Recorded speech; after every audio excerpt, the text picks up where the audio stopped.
Welcome to Tales and Tunes Dark, a magical place where stories come alive. So sit back. पुराने समयों में जब राजाओं का साम्राज्य तलवार और भूमि से नहीं बल्कि बुद्धि, धैर्य और करुणा से मापा जाता था, ऐसे ही एक राज्य पर एक युवा, जिज्ञासु और दूरदर्शी राजा शासन करता था। उसके महल में सोने की दीवारें थीं, रत्नों से सजे स्तंभ थे, मगर उसके मन में थी ज्ञान की भूख, समझ की आग और दुनिया को सही ढंग से चलाने का जुनून। उसकी एक ही इच्छा थी, मैं ऐसा ज्ञान सीख लूं जिससे मेरी हर समस्या का समाधान हो जाए। और एक दिन इस इच्छा ने ही जन्म दिया 3 सवालों को। रात थी शांत। राजमहल की छत पर चांद अपनी श्वेत रोशनी बिखेर रहा था। रात की निस्तब्धता में भी राजा का मन विचलित था। वो सोच रहा था, सही समय कौन सा है, किसके साथ होना सबसे महत्वपूर्ण है और सबसे जरूरी कार्य क्या है। ये 3 प्रश्न उसके मन में गूंज रहे थे। उसे लगा, अगर इन 3 सवालों का उत्तर मिल जाए तो शासन सरल होगा, समस्याएं कम होंगी और जीवन भी सरल हो जाएगा।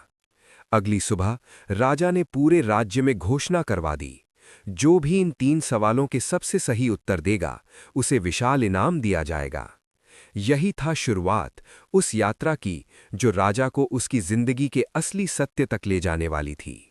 कुछ ही दिनों में राजधानी के विशाल दरबार में दूर-दराज के विद्वानों, ज्योतिषियों, दार्शनिकों और संतों की भीड़ लग गई। हर कोई राजा को अपने-अपने जवाब दे रहा था। किसी ने कहा, सही समय वो है जब चंद्रमा सही स्थिति में हो। किसी ने कहा, सही समय का निर्धारण ज्योतिष से होता है। कुछ लोगों ने कहा, सबसे जरूरी व्यक्ति राजा स्वयं है। दूसरों ने कहा, सबसे जरूरी काम युद्ध की तैयारी है, या राज्य का विस्तार, या प्रजा की सेवा। लेकिन राजा को इन उत्तरों में अधूरापन लग रहा था। उसे महसूस हुआ, लोग बातें तो बड़ी करते हैं, पर सत्य उतना सरल नहीं जितना वे बताते हैं। और इसीलिए उसने फैसला किया कि वो एक साधु से मिलने जाएगा, जो पहाड़ों पर रहता था और जिसे पूरे राज्य में सबसे बुद्धिमान माना जाता था। राजा ने सुरक्षा या शाही शान नहीं चुनी। वो अकेला घोड़े पर सवार होकर जंगलों और पहाड़ों को पार करते हुए साधु की कुटिया तक पहुंचा। सूरज डूबने को था, हवा में शांति थी और पहाड़ी रास्तों पर पत्तियों की सरसराहट सुनाई देती थी। कुटिया तक पहुंचते ही राजा ने देखा, एक बुजुर्ग साधु, कमजोर शरीर और हंसी के हल्के भाव लिए हुई आंखें। साधु जमीन खोद रहा था। राजा उसके पास पहुंचा, पर साधु ने उसकी ओर कोई ध्यान नहीं दिया। राजा ने 3 सवाल पूछे, लेकिन साधु खामोश रहा, बस मिट्टी खोदते रहे। राजा ने सोचा, शायद साधु को मदद की जरूरत है। वो भी खोदने लगा। सूरज ढल चुका था, शरीर थक चुका था, लेकिन उत्तर अभी भी दूर था। अचानक झाड़ियों से एक आदमी लड़खड़ाते हुए बाहर निकला।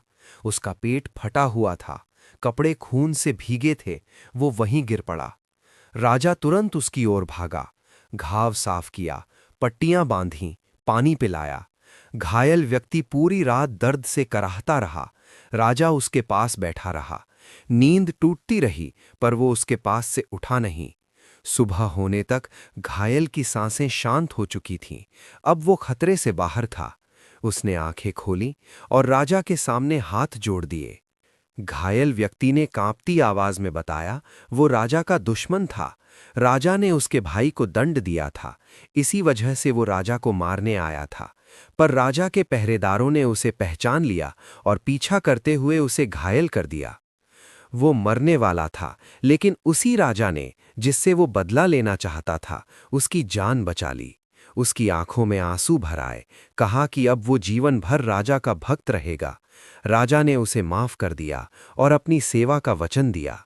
और फिर राजा ने साधु की ओर मुड़कर कहा, मेरे 3 सवालों के उत्तर।